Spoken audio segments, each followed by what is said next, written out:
Dear student, in the last video we have studied about the internal structure of the operational amplifier, and in today's video we are going to understand the characteristics of the operational amplifier. So without a further delay, let's start.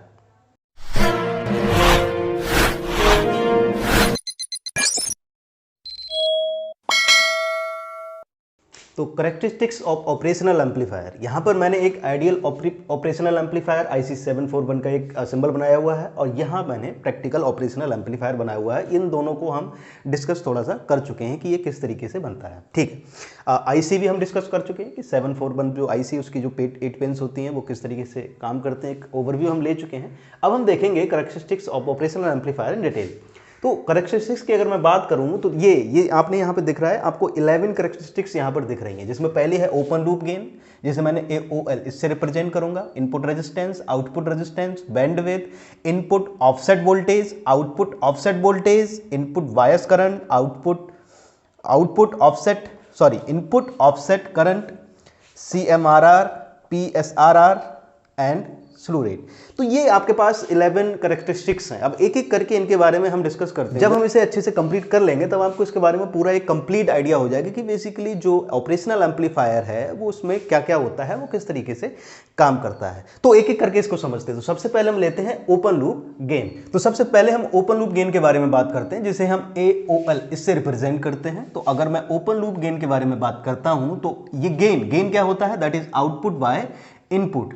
तो V0 by BI operational amplifier है, voltage control voltage source है, तो output पर भी voltage होगा और input पर भी वोल्टेज होगा। तो मैं ये कह सकता हूं कि ओपन लूप गेन एक वह वोल्टेज गेन है ऑपरेशनल एम्पलीफायर का विदाउट अ फीडबैक। ओपन इसलिए यूज होता है क्योंकि इसमें किसी तरह की फीडबैकिंग यूज नहीं होती। फीडबैकिंग क्या होती है कि आप आउटपुट का कोई सा पार्ट एक इनपुट से कनेक्ट कर दें। अगर उसे नेगेटिव से कनेक्ट कर देते हैं तो वो नेगेटिव फीडबैकिंग, अगर उसी पार्ट को आप पॉजिटिव से कनेक्ट कर देते हैं तो पॉजिटिव फीडबैकिंग। ये भी हमारे एक सिलेबस में चैप्टर है। अभी हम इसको जब आगे पढ़ेंगे, ऑपरेशनल एम्पलीफायर की डिटेल पढ़ लेंगे, उसके बाद हम इसको पढ़ेंगे, तब पढ़ेंगे। तो यहां पर किसी तरह का कोई फीडबैकिंग नहीं होता है, तो उस केस में ओपन लूप गेन आपका कहलाता है, जो भी गेन आपका होता है। तो it is a voltage gain of operational amplifier without a feedback. और जो आइडियल और प्रैक्टिकली वैल्यूज की अगर मैं बात करूं तो प्रैक्टिकली जो इसकी वैल्यू होती है वो होती है 10 to the power 6, around 10 to the power 6। ये प्रैक्टिकल केस है। और हम अगर आइडियल केस की बात करता हूं तो आइडियल केस में ये इंफिनिटी होता है। आइडियल केस में ये कैसा होता है, इंफिनिटी होता है। दैट मीन्स आपका जो गेन है वो कैसा है, इसका इनफाइनाइट गेन है। तो ये बेसिकली आइडियल और प्रैक्टिकल केसेस में होते हैं। सेकंड अब बात करते हैं इनपुट रेजिस्टेंस की, दैट इज योर RI। तो RI इनपुट रेजिस्टेंस की अगर मैं बात करूं तो देखिएगा, इसी केस में अगर RI रेजिस्टेंस की बात करें तो इनपुट रेजिस्टेंस जो कि आप इनपुट से देखते हैं तब आपको मिलती है। तो आइडियली के केस में मैंने आपको बताया था कि ये आपकी इन्फिनिटी होती है। क्यों? क्योंकि देख रहे हैं आप आइडियल ऑपरेशनल एम्पलीफायर, यहां पर आपने इनपुट रेजिस्टेंस को ओपन कर दिया, लेकिन प्रैक्टिकली ऐसा नहीं होता। तो प्रैक्टिकली इसकी जो वैल्यू होती है RI की वो ग्रेटर देन मेगा ओम्स होती है, यानी कि मेगा ओम्स में होती है। तो इसका मतलब यह है कि ये इसकी जो वैल्यू हाई है, आप चाहते हैं कि इसकी वैल्यू हाई होती क्यों है? क्योंकि आपको पता है, जब आपने इंटरनल स्ट्रक्चर हम कंप्लीट कर चुके हैं, इंटरनल स्ट्रक्चर में मैंने आपको बताया कि जो पहला स्टेज होता है इस ऑपरेशनल एम्पलीफायर का वो होता है differential amplifier, dual input balanced output. और हम पढ़ चुके हैं कि डुअल इनपुट बैलेंस्ड आउटपुट में जो इंटरनल इंपीडेंस होता है वो कैसा होता है, हाई होता है। तो हम डिटेल में उसके नहीं जाएंगे क्योंकि हम उसे अच्छे से पढ़ चुके हैं। तो इसकी वैल्यू कैसी होती है, हाई। अगर आप चाहते हैं कि इसकी वैल्यू और हाई हो तो आप क्या कर सकते हैं, BJT ट्रांजिस्टर के जो हम डिफरेंशियल एम्पलीफायर यूज करते हैं, हम BJT के इन प्लेस पे हम फील्ड इफेक्ट ट्रांजिस्टर का यूज कर सकते हैं, लाइक मॉसफेट। क्यों? क्योंकि मॉसफेट का आपको पता है कि जो इंटरनल इंपीडेंस है वो बहुत ज्यादा हाई होता है। अगर हम मॉसफेट यूज कर लेंगे तो इसी की वैल्यू किस में हो जाएगी, हंड्रेड्स ऑफ मेगा ओम्स में हो जाएगी। और आइडियली इसकी वैल्यू कैसी होती है, इंफिनिटी होती है। ये कैसी होती है, आइडियली। तो ये RI हो गया। अगर थर्ड में R0 की बात करता हूं, this is your output resistance. R0 क्या है, ये आपका है, ये लोड होता है, लेकिन ये क्या है, R0 है। तो ये हम बात कर चुके हैं। R0 पर जो होता है ये कैसा होता है, मैंने आपको बताया था। आइडियली अगर मैं बात करूं तो इसकी वैल्यू 0 होती है, लेकिन प्रैक्टिकली ये 0 तो नहीं होता। ये किस में होता है, फ्यू ओम्स में होता है, हंड्रेड्स ऑफ ओम्स, यानी कि बहुत वैल्यू कम होती है। तो ये तो कैसा हो गया, आइडियल केस है। आइडियली क्या होता है, आइडियली जो इसकी वैल्यू है वो तो 0 होती है, लेकिन प्रैक्टिकली इसकी जो वैल्यू है R0 की वो होती है फ्यू ओम्स। कुछ ओम्स में वैल्यू होती है ना। देखिएगा, आप चाहते हैं कि इसकी जो वैल्यू है वो कैसी हो, वो मिनिमम हो, तो आइडियली इसीलिए जीरो ले लिया। अगर इसकी वैल्यू मिनिमम हो तो इसके लिए आप क्या कर सकते हैं, आप अगर और इसको मिनिमम करना चाहते हैं तो आप क्या कर सकते हैं, आप नेगेटिव फीडबैकिंग कर दें। अगर आप इस सर्किट की नेगेटिव फीडबैकिंग कर देंगे तो जो आर नॉट है वो और कम हो जाता है। वो किस तरीके से कम होता है वो देखेंगे जब फीडबैकिंग पढ़ेंगे। लेकिन इतना ध्यान रखना है कि जो आउटपुट रेजिस्टेंस है वो कैसा हो जाता है, कम हो जाता है अगर आप नेगेटिव फीडबैकिंग कर देते हैं। तो यहां से देखा, आर नॉट अगर आइडियल केस में आपने जीरो ले लिया तो ये आर एल का कोई यूज रहा, तो हम ये कह सकते हैं कि इस केस में जो वी नॉट जो आउटपुट है वो इंडिपेंडेंट होती है आपके लोड रेजिस्टेंस से। क्लियर हो गया। तो ये बेसिकली क्या हो गया, ये वैल्यू हो गई आइडियली और प्रैक्टिकल 1 2 3। अब हम फोर्थ देखेंगे।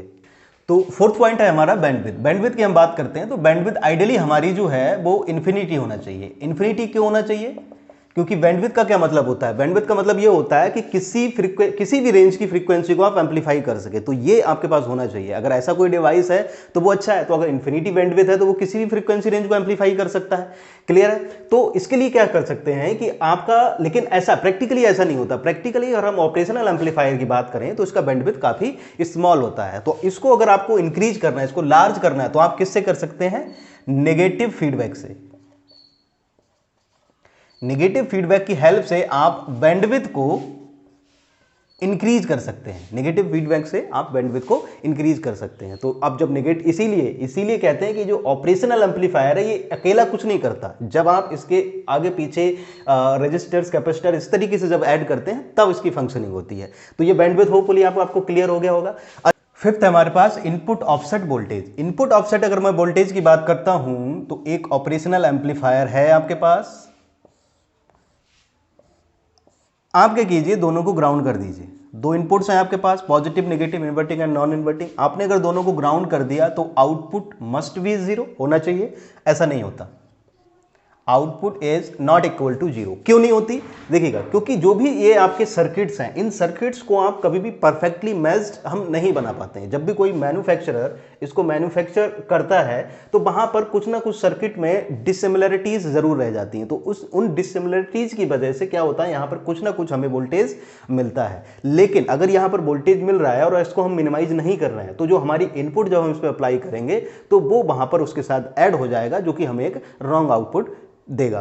तो हम क्या करें, हम इसको मिनिमाइज करने के लिए क्या करते हैं कि मैन्युफैक्चरर क्या करता है, वो किसी ना किसी एक टर्मिनल पर एक extra voltage that is VIOS, ठीक है, VIOS इनपुट ऑफसेट वोल्टेज जो है वो यहां पर लगा देता है, जिससे कि आपका जो आउटपुट है वो क्या हो जाए, जीरो हो जाए। तो जितनी इनपुट पर वोल्टेज हमें रिक्वायर्ड होती है to make the output zero, उसी को आप क्या बोलते हैं, इनपुट ऑफसेट वोल्टेज।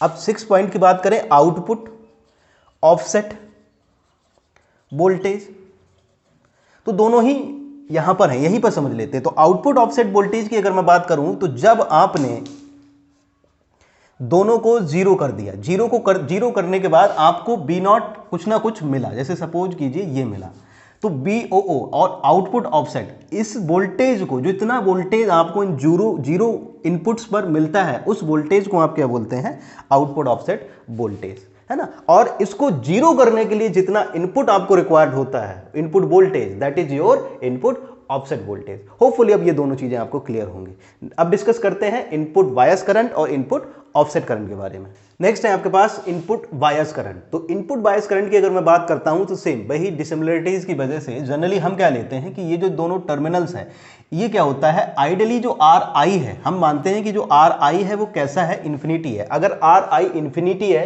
तो क्या इन दोनों में कोई करंट फ्लो करनी चाहिए, बिल्कुल आइडियली तो नहीं करना चाहिए, क्योंकि अगर ये इन्फिनिटी है दैट मींस ये ओपन सर्किटेड होगा। अगर ये ओपन होगा तो इसमें कोई भी करंट जो इंटर नहीं करेगी। लेकिन प्रैक्टिकली ऐसा नहीं होता, प्रैक्टिकली RI आपका कुछ ना कुछ होता है। तो जब प्रैक्टिकली कुछ ना कुछ होता है तो यहां पर I1 और I2 आपके पास दो करंट जरूर होंगे, जिसे हम IV1 या फिर IV2 भी लिख सकते हैं। इन्हीं को हम बायस करंट कहते हैं, है ना, क्योंकि यहां पर RI फाइनाइट होता है, इसमें कुछ ना कुछ करंट यहां पे लीकेज जरूर होती है। तो करंट जो होती है, तो हम क्या करते हैं, क्योंकि ये जो दोनों करंट्स हैं ये जरूरी नहीं है कि वो इक्वल हो, ये डिफरेंट वैल्यूज की होती हैं। तो हम क्या करते हैं कि इनको कैलकुलेट करने के लिए इनका एक एवरेज ले लेते हैं। जो I बायस होता है वो बेसिकली क्या होता है, I1 plus I2 divided by 2। हम इसका क्या ले लेते हैं, एक एवरेज वैल्यू ले लेते हैं। लेकिन अगर मैं आपसे बात करूं कि मैं इनके डिफरेंस को अगर मेजर कर लूं, वही अगर मैं ये कहूं कि I1 माइनस I2, अगर मैं इसकी मॉड वैल्यू इसलिए कि मे भी हो सकता है I2 ज्यादा हो, I1 कम हो, I1 ज्यादा हो या फिर I2 कम हो, तो आपने क्या किया, इन दोनों का जो डिफरेंस है वो ले लिया। इस दोनों का जो डिफरेंस होता है दैट इज योर IOS। तो इनपुट बायस करंट क्या होती है, वो इन दोनों करंट का जो एवरेज होती है वो इनपुट बायस करंट हो गई। और ये क्या है, input offset current. Input offset current क्या होता है, इन जो दोनों करंट्स जो फ्लो हो रही हैं इनका डिफरेंस। तो ये क्या हो गया, इनपुट ऑफसेट। और आइडियली ये कैसा होना चाहिए, जीरो होना चाहिए। क्यों, क्योंकि आपको पता है जो RI है वो इन्फिनिटी है, तो आइडियली ये क्या होता है, जीरो। तो आइडियली केस में जो I1 और I2 होती हैं वो कैसी होती हैं, 0 एम्पियर की। I1 और I2 भी कैसी होगी, 0 होगी। तो ये सिनारियो होता है। तो इनपुट बायस करंट हो गया, ये हो गया। अब बात करते हैं CMRR, common mode rejection ratio. तो CMRR जो है हम डिफरेंशियल एम्पलीफायर में अच्छे से पढ़ चुके हैं। तो कॉमन मोड रिजेक्शन रेशियो आप जानते हैं ये क्या होता है, this is your AD by ACM, differential gain by common mode gain. और जो डिफरेंशियल गेन होता है वो कितना होता है, उसकी अगर हम बात करें तो ये इसकी जो वैल्यू होती है that is your V0 by VID when VCM is equal to 0 and when ACM की जो वैल्यू होती है that is your V0 by VCM when VID is equal to 0। और BCM हमने क्या पढ़ा था, BCM था हमारे पास B1 प्लस B2 बाई 2, जो भी B1 B2 यहाँ पे अप्लाई है। और VID हमारा क्या था, VID था that is V1 minus B2। तो ये बेसिकली था। तो जो फाइनल आउटपुट आपकी होती थी वो क्या होती थी, फाइनल जो आउटपुट आपकी होती थी that is AD VID plus ACM and BCM। इस तरीके से आप कैलकुलेट करते थे। BCM common mode and VID is the differential voltage. तो CMRR अगर मैं आइडियली बात करूं तो आइडियली CMRR कैसा होना चाहिए, इन्फिनिटी होना चाहिए। क्योंकि इन्फिनिटी होगा तो वो उतने ही अच्छे से आपके जो कॉमन मोड है उसको रिजेक्ट करेगा। ये कि CMRR क्या होता है, basically it is the ability to reject the common mode noise. Clear है, ये हम अच्छे से पढ़ चुके हैं। तो CMRR आइडियली कैसा होना चाहिए, इन्फिनिटी होना चाहिए। लेकिन एक्चुअल में इतना नहीं होता। इसकी जो प्रैक्टिकल जो वैल्यूज हैं कि ऑपरेशनल 741 IC के लिए कि एक्चुअल में जो प्रैक्टिकल वैल्यूज हैं, जितनी भी कैरेक्टरिस्टिक्स आपने पढ़ी हैं इनकी कितनी हैं, ये मैं आपको एक टेबल में भी दे दूंगा।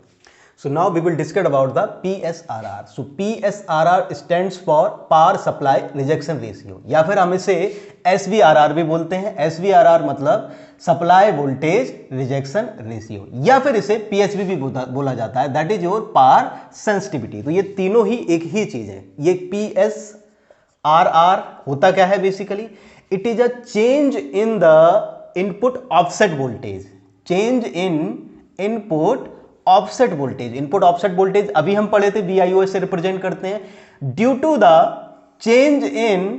The change in supply voltage. तो बेसिकली PSRR आपका क्या होता है कि आप जितना सप्लाई वोल्टेज में चेंज करते हैं तो उस चेंज से आपका जो इनपुट ऑफसेट वोल्टेज है उसमें क्या चेंज आया, इसको कौन मेजर करता है, पावर सप्लाई रिजेक्शन रेशियो। तो ओके, अगर मैं इसके डीबी की बात करता हूं, इसमें PSRR ये किसमें, डीबी में। अगर मैं इसे डीबी में मेजर करूं तो ये नेगेटिव, और जब भी इसे मेजर करते हैं तो 20 लॉग, जब भी हम डीबी में मेजर करते हैं, लॉग में मेजर करते हैं तो हम 20 लॉग के साथ रिप्रेजेंट करते हैं इसको। तो 20 log del of VIOS divided by del VS। तो अगर आपके पास कोई भी रेशियो अगर आपको गिवन है और आपसे पूछा जाए उसे डीबी में कन्वर्ट कीजिए, तो डीबी में कन्वर्ट करने का मतलब यह है कि आप उसे 20 लॉग बेस 10 के साथ उसमें कर दें और वो जो वैल्यू आपको मिलेगी दैट इज योर डीबी। ये किस में मिलेगी आपको, डीबी यानी कि डेसिबल में। ये नेगेटिव में लिया जाता है PSRR जनरली, यहाँ पे हम आप नहीं, लेकिन CMRR जब हम मेजर करते हैं तो 20 लॉग के साथ मेजर करते हैं, है ना। तो अगर मैं इसकी बात करूं तो दिस इज 20 लॉग बेस 10। तो माइनस को अगर हम चाहते हैं इसको रिमूव करना तो हम इसे क्या कर सकते हैं, आपने लॉग प्रॉपर्टीज तो पढ़ी होंगी, अगर माइनस यहाँ पर है तो इसको आप इंटरचेंज कर दें, तो del of VS divided by del of VIOS।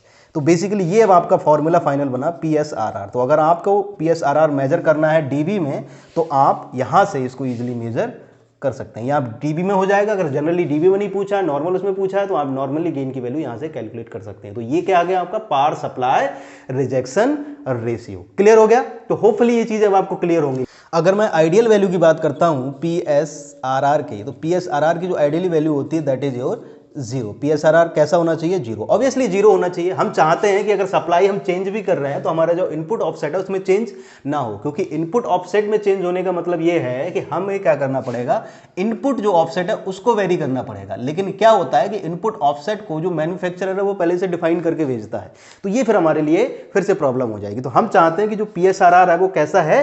Zero होना चाहिए, जिससे कि इनपुट ऑफसेट हमारा फिक्स रहे और हम इनपुट दें और हमें आउटपुट मिलता रहे। तो होपफुली अभी आपको क्लियर हो गया होगा। नेक्स्ट हम बात करते हैं स्लू रेट की। तो स्लू रेट एक्चुअल में क्या है कि ये आपका थोड़ा सा बड़ा करेक्टरिस्टिक्स है। इसको थोड़ा सा हम एक सिंगल लेक्चर में समझने वाली चीज़ है, तो उसको डिटेल में समझेंगे। ये आपका एग्जाम में पूछा भी जाता है, इंपॉर्टेंट है। फॉर योर इंफॉर्मेशन मैं आपको बता दूं कि जो स्लू रेट है, स्लू रेट की जो आइडियली वैल्यू होती है दैट इज योर इन्फिनिटी, है ना। अब आइडियली और प्रैक्टिकल जो वैल्यूज हैं, जितनी भी करेक्टरिस्टिक्स हमने पढ़ी हैं, इनका मैं आपको एक टेबल में भी आपको सॉरी हो रही होंगी, तो आप चाहें तो इन्हें नोट डाउन कर सकते हैं या फिर याद रख सकते हैं, जैसा भी आपको ठीक लगे। तो ये बेसिकली था आपकी सारी करेक्टरिस्टिक्स के लिए। तो होपफुली अब आपको ये करेक्टरिस्टिक्स जो अच्छे से समझ में आ गई होंगी। अगर अभी भी आपको इनमें किसी में कोई डाउट है, किसी तरह का कोई प्रॉब्लम है, तो आप मुझे कमेंट सेक्शन में पूछ सकते हैं। नेक्स्ट लेक्चर में हम डिस्कस करेंगे जो भी हमारे पास रिमेनिंग करेक्टरिस्टिक्स है दैट इज स्लू रेट, कि what is the slew rate of the operational amplifier. तो आज के लिए इतना ही रखते हैं। See you in the next one.